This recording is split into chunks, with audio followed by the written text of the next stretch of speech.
มันคันบ่อยู่บ่เศร้าอยากให้น้องสาวสื่อซอยอายแน่อายเป็นผู้บ่าวทางแดนยังบ่มีแฟนผู้สาวบ่เลี้ยวแล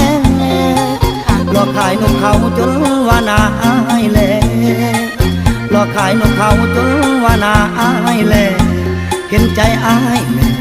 เถิดสาวคนไทยนกเขาของอายตัวผู้มันคันจุกรูยามเห็นโตแม่นกเขาก็ลายคันเสียงดงแท้นกเขาก็ลายคัน